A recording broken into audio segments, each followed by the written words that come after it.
Good afternoon to our listeners out there on the interwebs. Welcome to episode 9 of the Arbitrary and Capricious podcast, where we talk about all the things that are important and some of the things that are not so important for our everyday lives. We are your host, Aaron Robinson. And I'm Jay Reed. Let's get arbitrary. Jay, how was your weekend? Man, it's pretty good. I'm looking for some new, what we could say, looking for a new studio space. There you go.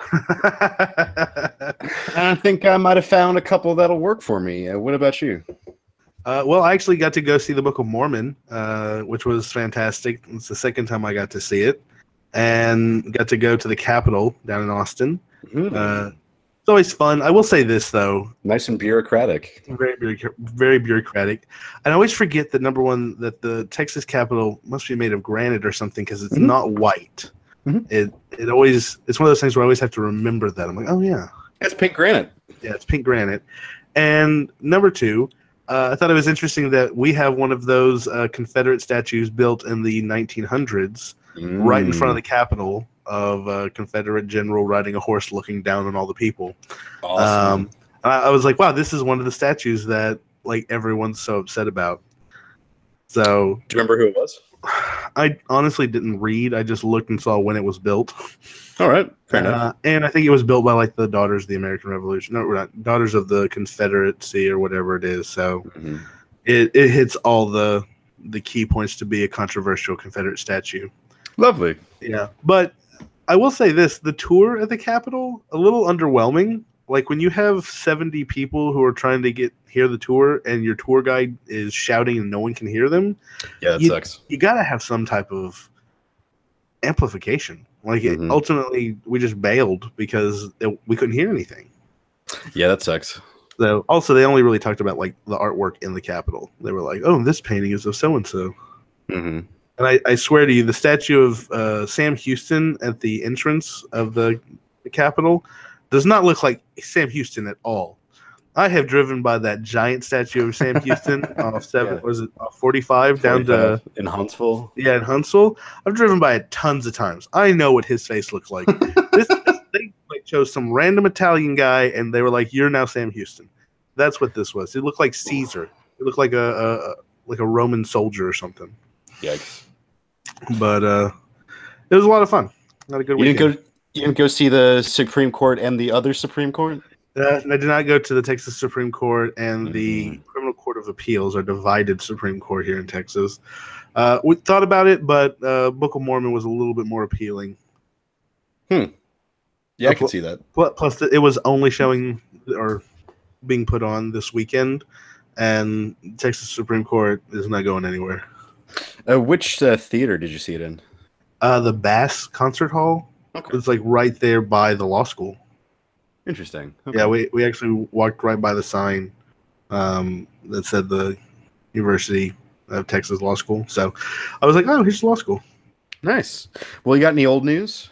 Oh, for sure we've got some old news. I read, I think just recently, I think it was actually today, Trump is now suggesting that he tie in his wall demands to the NAFTA negotiations, or renegotiations as he has coined them, which I think this shows us that he's desperate.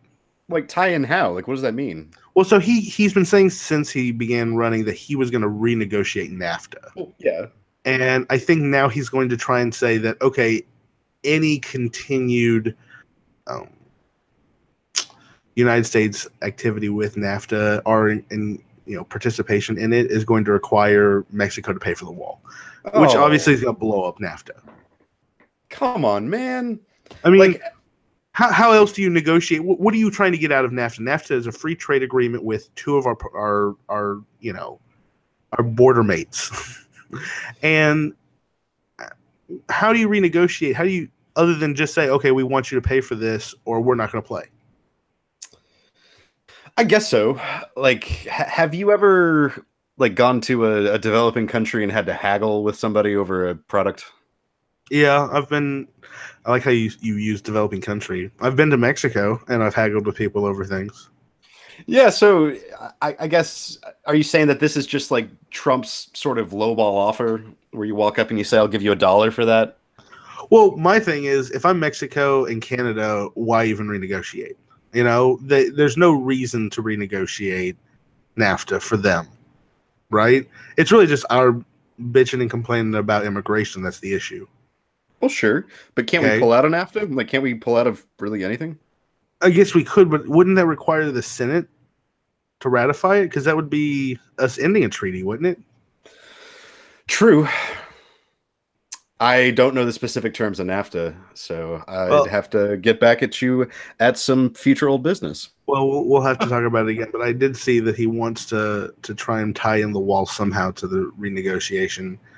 And honestly, does Trump ever have an actual plan? I feel like he just says things. No, that's true.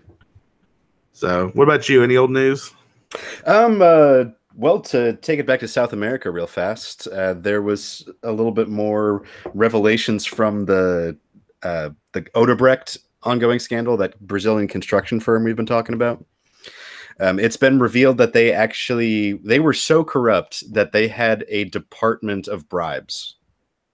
Like, they didn't actually name it that, but they basically had an entire department within their corporate structure dedicated to paying cash bribes to Brazilian politicians. Wow. Something like $60 million a year.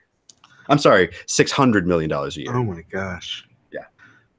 That's systemic, I think is the word that we would use. Oh yeah, most definitely. Wow, that's a lot of money too. And like, if you're the vice president, in cash. In cash. But you know what? Do you think they gave business cards to the vice president of bribes? Oh man, I hope not. Like, were they brazen with it? Was it like actually the Department of Bribes, or was it called something a little less nefarious, like the Department of Lucrative Choices? It was like the Department of Indirect Services or something like that. Like something super corporate speak that if you didn't know it was bribery, you'd be like, what? Oh, that's fantastic. Oh, yeah. Gosh. Let me define the words and I can make them mean whatever I want. Yeah. Exactly. Well, obviously, we're going to have to keep coming back to South America because every week something happens. This week on Corruption Watch. Well, I think also in old news, Korea, I saw that they turned off the propaganda machines at the DMZ. Oh, yeah. Big Korean news over the weekend. Big Korean news over the weekend. And, like, this was really interesting. We were talking about this before the podcast. I assumed that the propaganda machine, and what I mean by that is they have these speakers set up along the DMZ, the demilitarized zone, that pump like Korean pop music across the border to try and entice North Koreans to come and defect or to just annoy them. I don't know. It seems like that's pretty popular in North Korea. It might be the most popular radio station in North Korea. Well, it's not just pop. It's also like propaganda messages about like the internet is good. We have food, fresh water. Yeah, Kim Jong-un is lying to you, yada yada. But it's actually like physical speakers that they set up along the border, blasting it to usually just the border guards because they're the only ones who can get that close to the border. Yeah. But you're right. They do blast K-pop from time to time. And, you know, it makes me want to dance. So why wouldn't it make the North Koreans? What else happened this weekend in North Korea? Well, the biggest news was that Kim Jong-un has announced that North Korea will no longer pursue any nuclear testing or any missile testing. Okay. Which he just recently tested both missiles and nukes. Oh, yeah. I mean, it's been a few months. But he's announced that they don't have to do any tests anymore because their nuclear program has been, quote, verified. And he's kind of right. The whole point of having a nuclear deterrent is that other people know you have it, and we know that they have it. So he's actually being a little bit pragmatic, you could say. Well, also, he's kind of giving up something without giving up something. Mm-hmm. You know, they have the nuclear weapons. They've tested them. They've proven it to themselves in the world that they are a nuclear power. They don't need to test it anymore. He's right. It's been verified. But now they can look like reasonable guys at the negotiating table saying, look, before we even got anything, just to show you that we're serious about negotiating, we gave up nuclear testing. That's true. They gave up. It's one of those situations where they're giving up something without having to give up anything. Yeah, and I think you're right that this is an attempt by the North Koreans to soften their image a little bit leading up to the forthcoming negotiations. Because in addition to this, Kim Jong-un has also changed a little bit the way that he's being portrayed both at home and abroad. In particular, one of the ways that we can gauge North Korea is we can actually watch their TV. That's one of the only ways. I think just because it's broadcast. So if you've got rabbit ears in South Korea, you can probably pick up North Korean state television. You know the South Koreans probably have a department that just watches that and reports back. Absolutely. The way that Trump watches Fox News every day. Oh, Lord have mercy. Why can't you delegate that job, Trump, to someone, please? Oh, I know, right? Let Kush take care of that. Let him watch all the Fox News and just give you the highlights. Yeah. Wouldn't you love to have that job? You know what? No, I take that back immediately. That's the worst job in the administration. Watching Fox News for the president. Oh, well, anyway, and watching North Korean TV over the past few weeks, there's been a switch from military parades and very nationalistic fervor of showing the missiles and the jet fighters and the soldiers. Rather than showing those sorts of things, they're showing a lot more arts programs and a little bit more entertainment type programming, things like concerts and youth oriented programming. There's also been a lot of footage of Kim Jong-un with children being broadcast, where before it's him going out and visiting the soldiers and inspecting the sites. Now it's him visiting the children in the schools and playing with them and reading to them. You know, he's softening his image. Well, see, I've been talking about this. And in my opinion, I really do think that there's a big potential that he just sees that being a part of the global community and the benefits of technology and everything that society brings ultimately aren't bad things. You know, it kind of sucks being the king of a hermit kingdom. I think he wants to be a part of the global arena. I think that's you're saying that he's finally like gotten it and is like, you know what? I would like those sanctions lifted. Yeah. I'm going to give them what they want. You think it's just kind of clicked for him? Well, I think he has something to trade to where his country actually might benefit by them giving up something. Okay, honestly, other than like fiery rhetoric before they had the nukes, it was just they were pissy, we didn't like them, and we were still at war technically.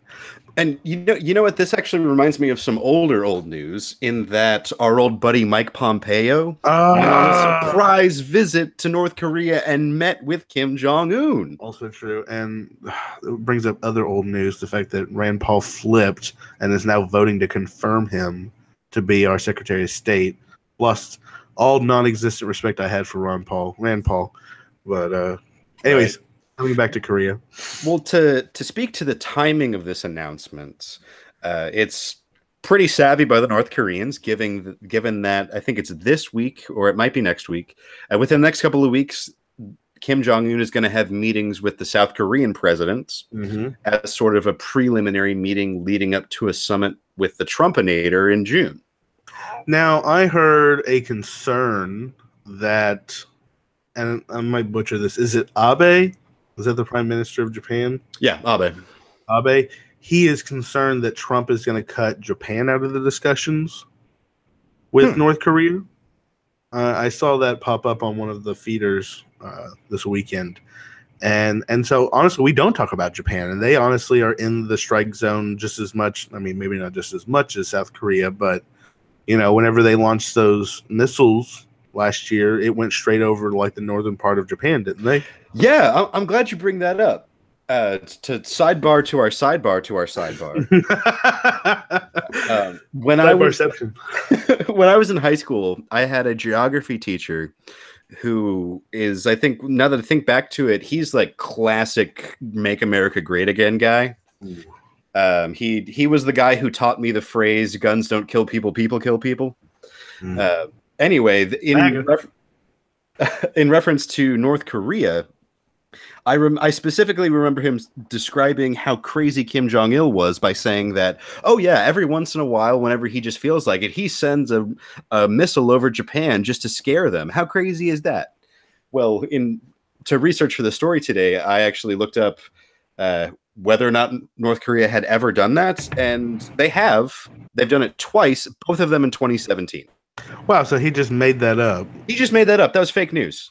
But that did happen. So is it fake news, or was he predicting? It eventually happened. They had launched satellites over, like they had launched satellites in the past, but not missiles. The trajectory of that satellite went over Japanese territory on its way into the atmosphere, but it wasn't an attack on Tokyo. You know, it wasn't them trying to release Godzilla from the deep to take its revenge on. You're right. That is classic fake news. Classic fake news. Exactly. And I caught someone on Facebook sharing some straight up fake news. Have you seen the meme going around about Hillary Clinton being fired from the Watergate investigation? I've not, but it sounds right up the alt-right alley. It sounds like something that could be true, but it's hard to verify. Yeah, it's a meme going around saying that Hillary Clinton was fired from the Watergate investigation in the 70s, and her supervisor called her a liar and untrustworthy, the worst lawyer ever. And the thing about this is it's really simple to figure it out if these things are true or not. Because you can do a reverse image search on Google where you download the image, you put it into Google, then Google gives you results. And you know what the first things that came up were? Articles saying, why does this keep surfacing with links to the Snopes article debunking it? Makes me angry. I actually do remember seeing that meme now, but it was back during the election cycle. Yeah, and it's still popping up. It's still popping up. I mean, people don't care. I mean, we know that they don't care because like they confronted some of the Trump people that like shared fake news articles from Russia, and they were like, "Well, we don't care." Like they straight up said it. Yeah, we are living in an ends justifies the means polarity society right now. Absolutely, it is frustrating. But let's back up the sidebar trail and let's go back to Korea. Okay. I wanted to ask you about you mentioned about Abe fearing that Trump is going to cut Japan out. And I haven't heard anything of this, but of course my knee-jerk reaction is, well, of course he is. Of course he's not going to understand the nuances of a political situation on the other side of the world. He's going to take his ham fist in and go, wham, wham, wham, this is what I want. You're not wrong. I think that's definitely something that is the reason why Abe is probably speaking up, is that South Korea and Trump are getting a lot of press, but Japan has concerns that need to be addressed too. Due to the conduct of Kim Jong-un over the last few years, Japan has reactivated their military. They've changed their constitution, didn't they? They're trying to. They're trying to. I don't think that's happened yet. But yes, you are correct. Japan is, and Abe in particular, his party is pushing for amending the Japanese constitution to remove the pacifist portions of it, because they do have a military, but it's a defense force, right? Yeah, it's officially styled as a defense force, but hey, so is Israel's, and how defensive is that? But Japan, they're trying to amend that, but it hasn't happened yet. To be fair, every war Israel has fought in was initiated by another country. Oh, like the Gaza War? I would also. What are you talking about? The Gaza War that was started way back in 1948, whenever the Palestinians invaded Jerusalem or the Israeli territory that was given to them by the Brits. So you can't act like that doesn't have something tied back to something way back there. Like this is the same conflict. It's just never ended. It's just like North Korea and South Korea. It's the same war.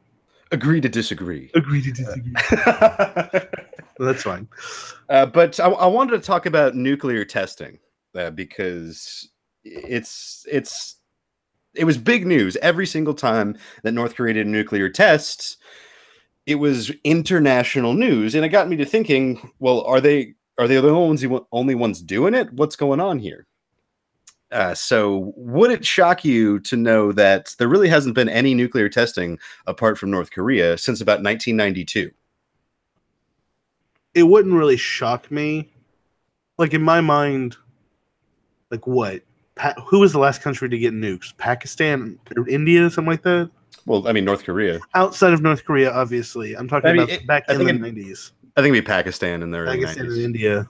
Like that's I would imagine like whoever got the last one, they did their testing and then it was over. And then like it's been just a drought since then.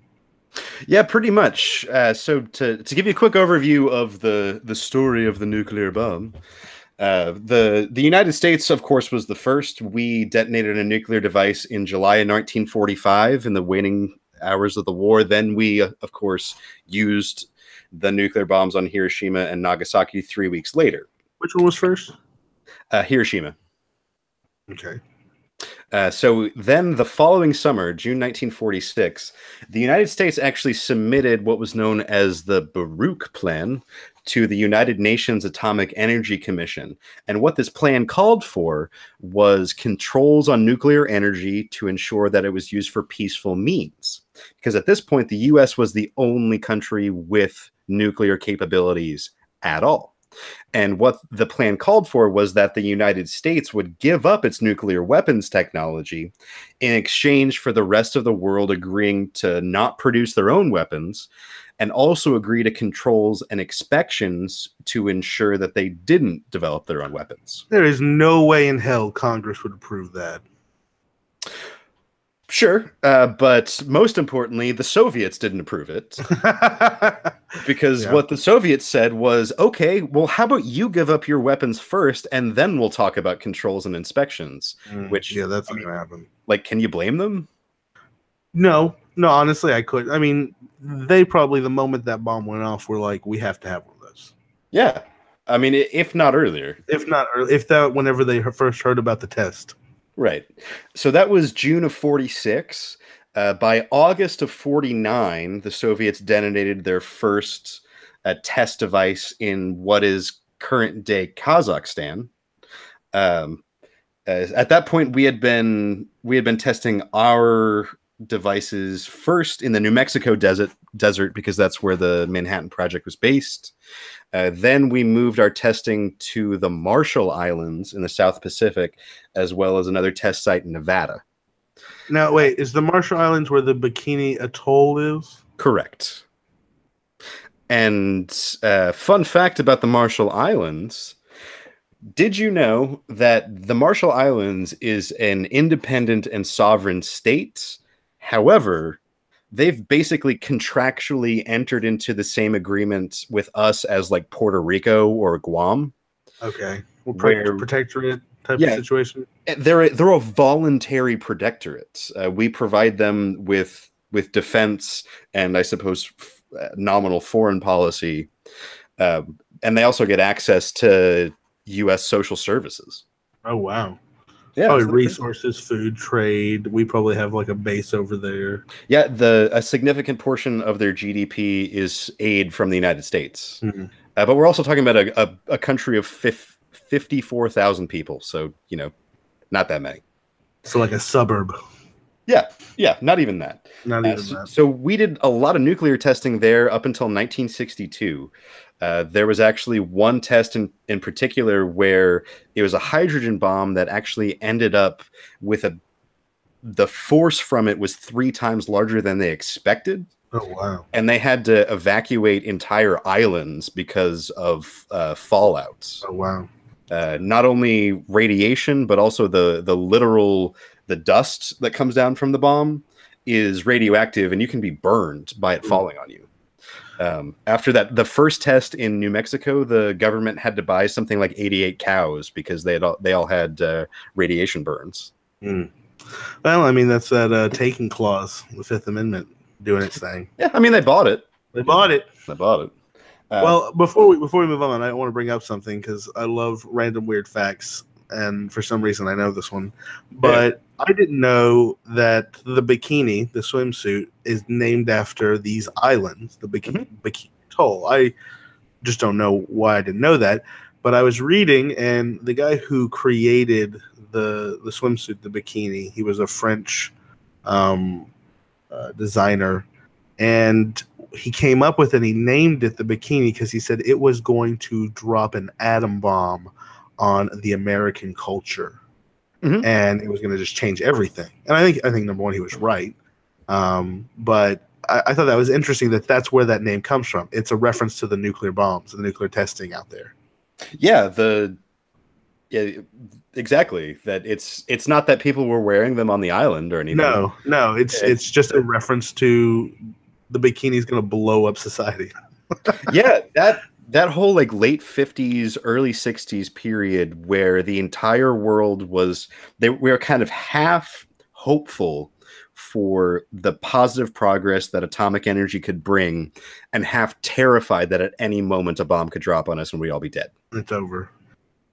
And that created such a schizophrenic kind of art scene. And there were even, I knew that they tried, I think it was Chrysler in particular, they had a pilot project of trying to create a nuclear car, like really? a car that ran on a tiny nuclear reactor. And they made prototypes, but obviously never went into mass production. Yeah, I assume that some of the drivers didn't survive. Yeah, I'm not really sure. But this kind of brings up one of the issues that comes with nuclear testing is the radiation.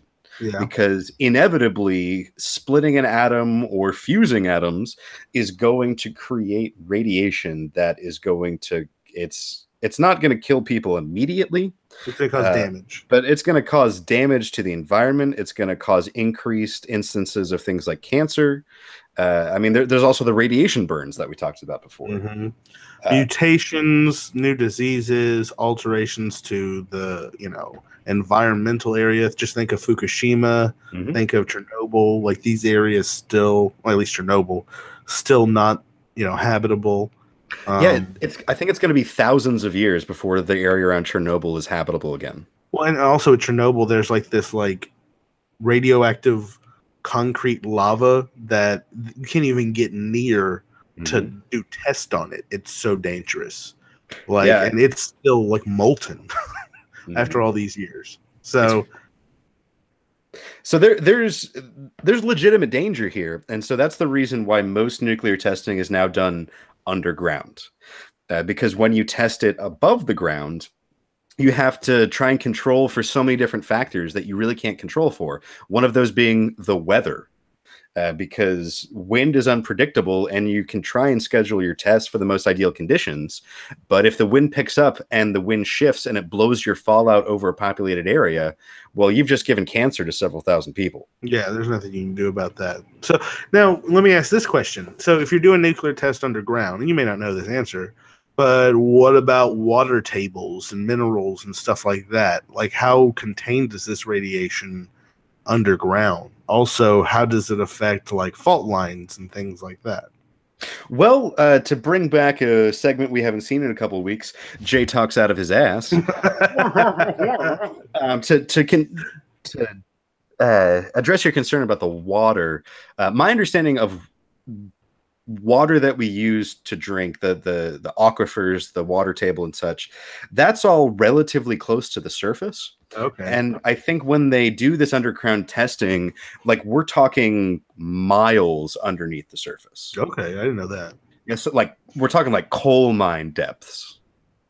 Well, so that definitely increases my concern about like tectonic activity. Just fracking has turned Oklahoma into the new California. So what does nuclear testing deep underground do?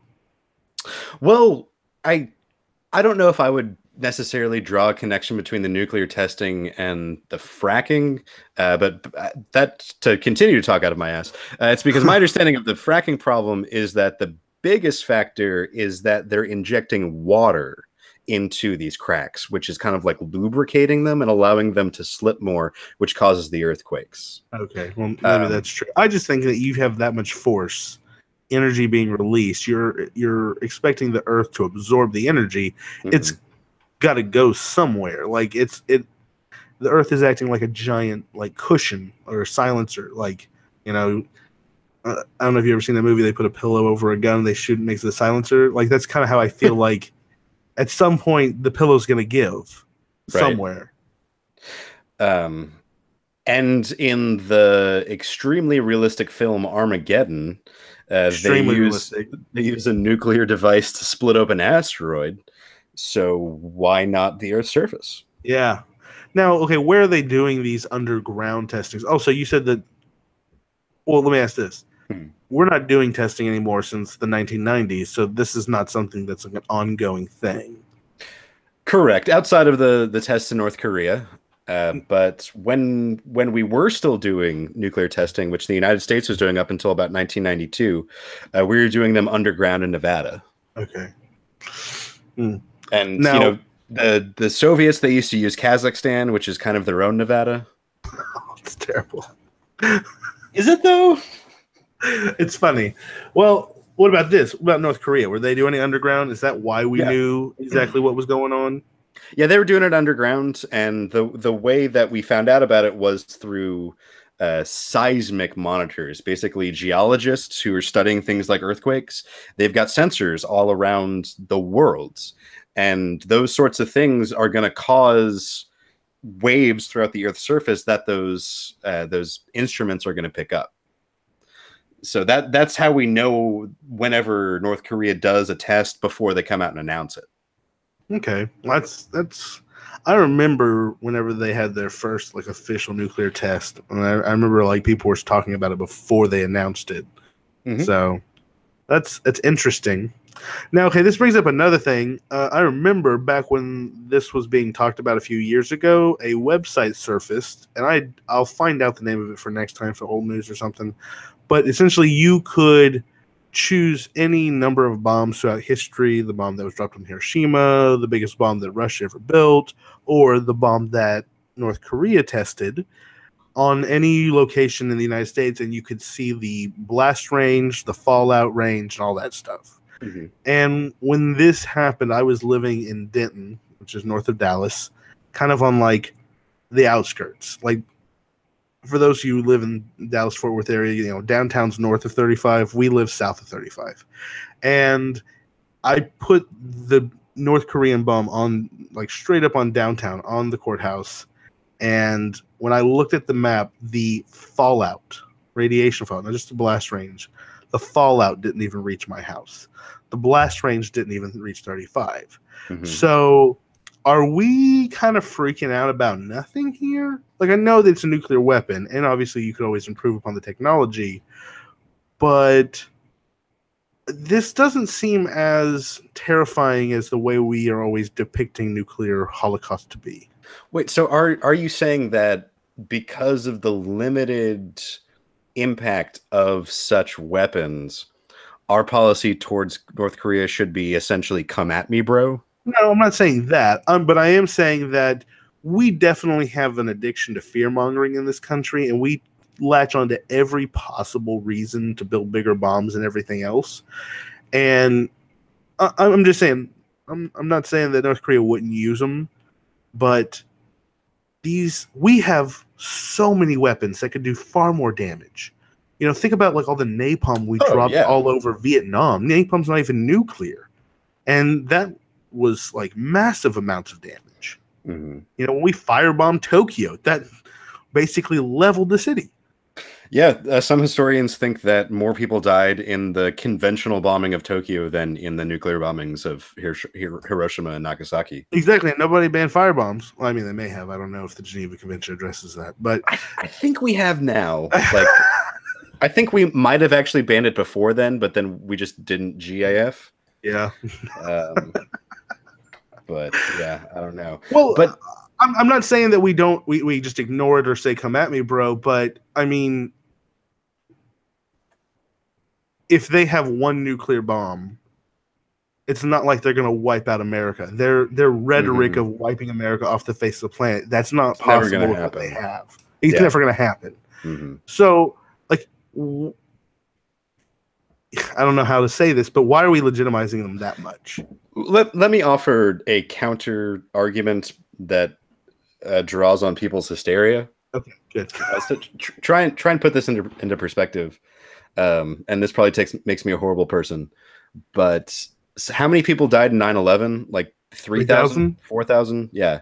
How many people would die if a nuclear device was detonated over a densely populated area? Probably more than 4,000. Probably for sure. 10 times more, 100 times more. Yeah. And look at the response that 9/11 got. I mean, that's true. But was 9/11's response due to the number or just due to the invasion of our sovereignty? That's a great question. Because I never considered it to be about the number. Being someone who was always anti the Bush administration, I constantly raised the fact that we killed 10 times the number of people who died in 9/11 in Iraq and Afghanistan throughout the wars, and no one seemed to give a shit about that. And you mean on our side? I mean, just saying in general, we killed a lot of people during the Iraq and Afghanistan wars, and yeah, we died. We had more than 3,000 people die during those wars as well. Mm-hmm. So it never was about the number. I think it was just like what I remember from 9/11 is everyone saying this was an attack at home. This was on sovereign soil. This was an invasion of our sovereignty. This was a step across the line. You don't wake up the giant and don't feel the wrath. Yeah, and don't you think all of that would be said if North Korea did the same thing? I mean, yes, but that would once again be an attack here. Like, I would love to hear Toby Keith's song about going to war with North Korea. What would you do? Sorry. Put the boot in your ass. Well, I don't know where I want to go with that, but I'm just saying that I feel like we should be concerned, but this is not the end of the world, them getting a nuclear weapon. Nor can they end Western civilization with their singular bomb.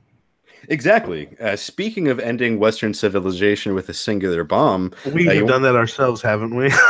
Ooh, nice. I was going to ask, you want to talk Iran? Absolutely. Yeah. So something that John Oliver mentioned on his show last night is that the Iran nuclear deal really should be in the news because it has to be recertified every 90 days. And one of those 90-day deadlines is up May the 12th. That's in what, like 2 weeks, 3 weeks? Wait, hold on. It's been longer than 90 days since Trump took presidency. Right. And he's had to recertify it each time, and he has. And the last time he recertified it, he kind of punted to Congress and said, you guys come up with a new deal or else I'm not recertifying. And, guess what? Congress hasn't done jack. As they generally don't do. So what happens if we blow up the Iran nuclear deal?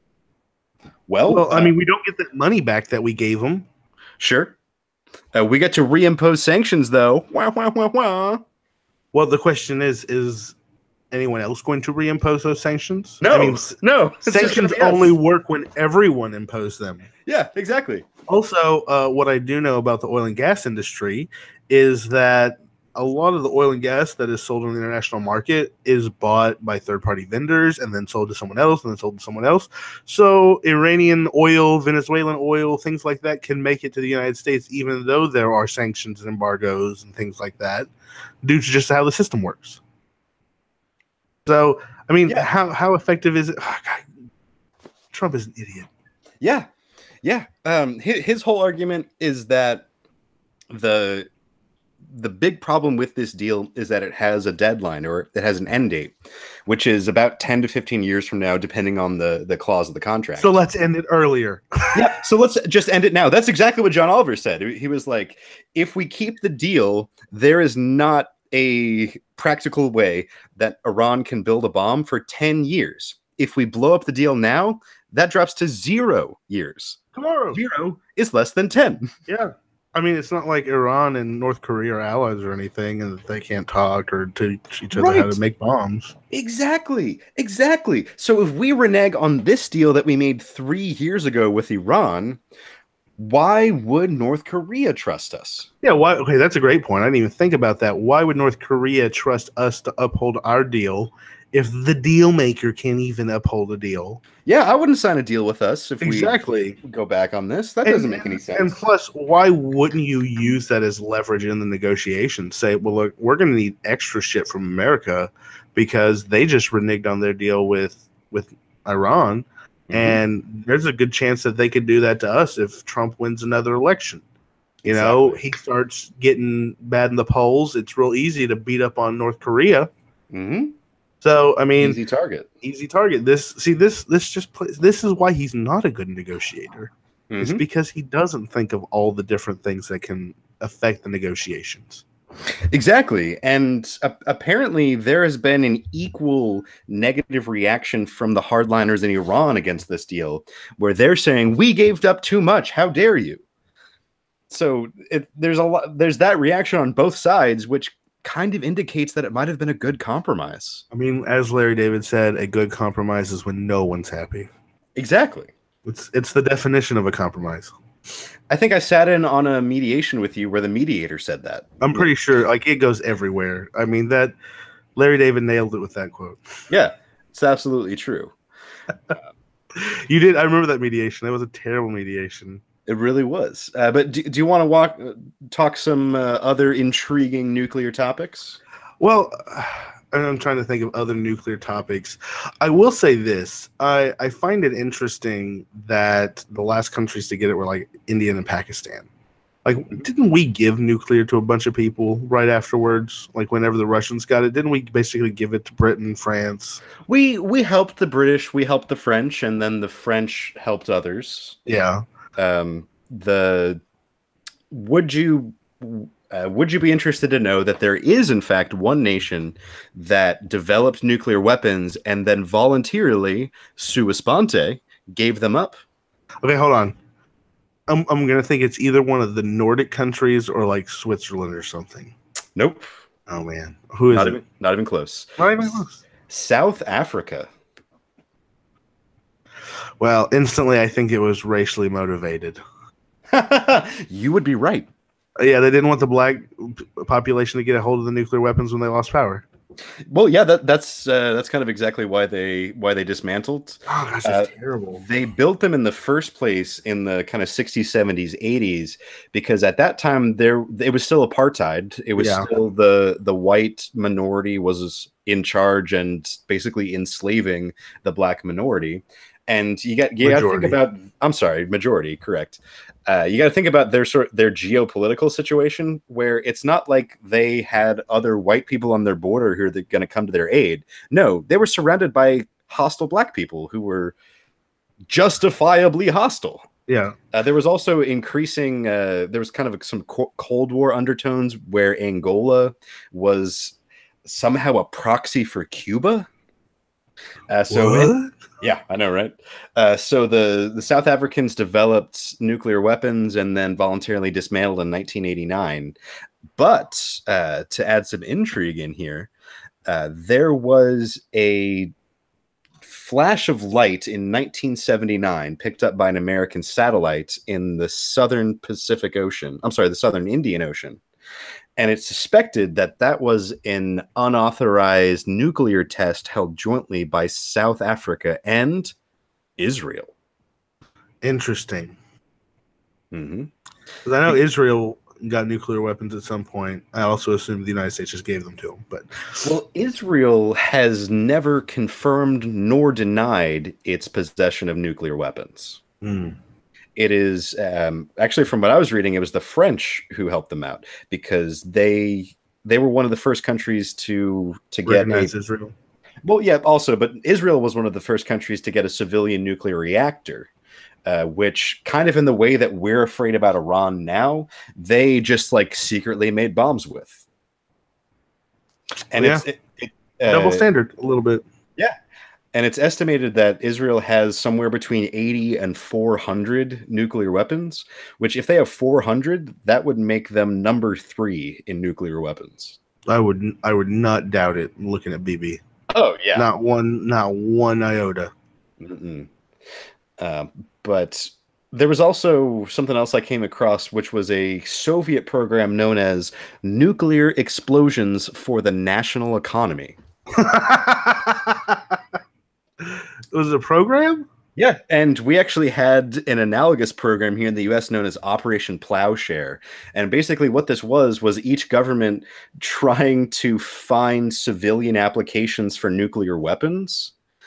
Some of the legitimate civilian purposes they suggested were rock blasting, oil and gas exploration, oh my God, chemical element manufacturing, and geological experiments. I mean, the chemical manufacturing in theory since you're having a massive chemical reaction and creating tons of different radioactive elements and isotopes and all that shit, I feel like in theory, yeah, you would be producing that, but how would you be able to control what you're producing? Yeah, like the very first ever nuclear test that we conducted, it was in New Mexico in 1945, and it was out in the New Mexico desert with sand around it. And they say that what happened was the heat from the blast made it turned that surface of sand around it into green glass instantaneously. Wow, flashed it. Yeah, and they of course, this was the first time this had ever happened, so they had to like come up with a name for it.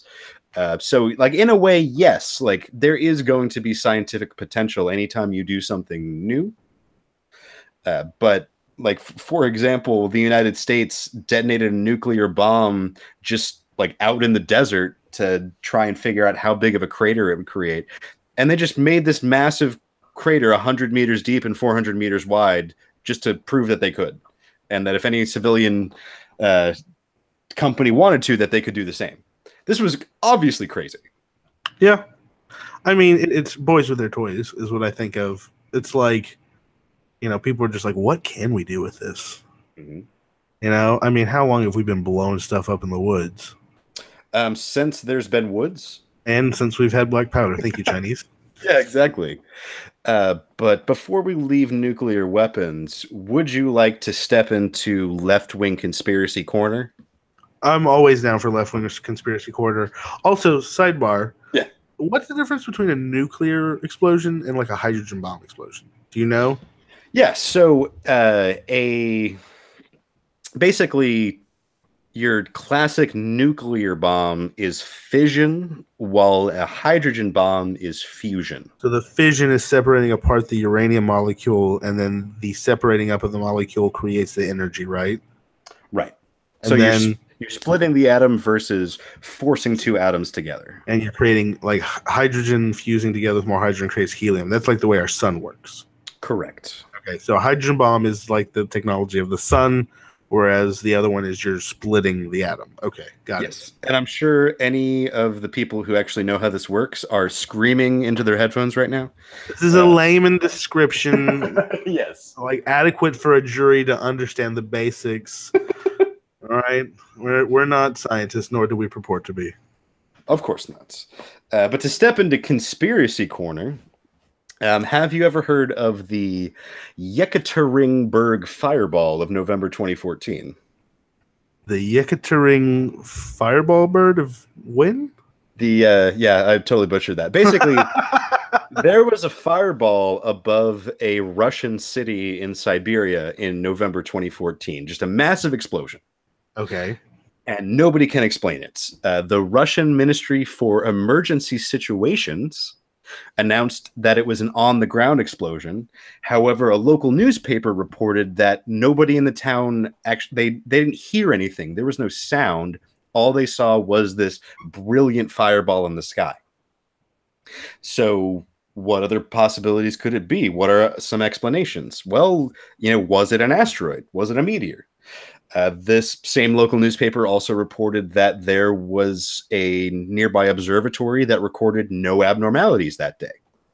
So people are suspecting that it could be an atmospheric nuclear test performed by Russia, which is banned by the partial test ban treaty, which actually I'll come back to that in a second. But basically, people are thinking that basically Russia carried out an atmospheric nuclear test because they just figured nobody would care or nobody would notice. The place where it happened was nearby to the location where Russia actually makes their nuclear weapons, and the yearly conference for basically the current Warsaw Pact was being held in that same city a few months later. The theme of which, air and missile defense. Yeah, that's a bit fishy. It's a lot of coincidences. It's a lot of coincidences. Yeah. That's uncomfortable number of coincidences. Mm-hmm. Now, my problem though, I don't know if this is necessarily a problem, but we've been able to tell that when people do nuclear testing underground because of seismic activity, wouldn't a nuclear weapon tested in the air leave some type of radiation or something that we'd be able to identify? Or is this like so deep within Russian territory we can't get any information on it? My understanding is that this particular test, or this fireball, this alleged test, it was so far up in the atmosphere that you might even not even call it the atmosphere anymore. It was like a space test, where supposedly the powers that be have the ability to detect a test underwater, underground, and on the surface, but not in space. Basically, they rely on the United States to know when there's an explosion in space because we've got our satellites everywhere. Okay, and we didn't report Correct. There was no indication from the U.S. that there was a test. The United States, like we didn't pick up anything. Right. Oh. So who knows? Hello? Yeah. Hey. Oh no, he might have had a hiccup. Can you hear me? Can you not hear me? Shit. Jay, I think your mic crashed. Well, ladies and gentlemen, we've had a little bit of a difficulty. If you'll bear with us for 1 second, we'll see if Jay comes back in. There he is.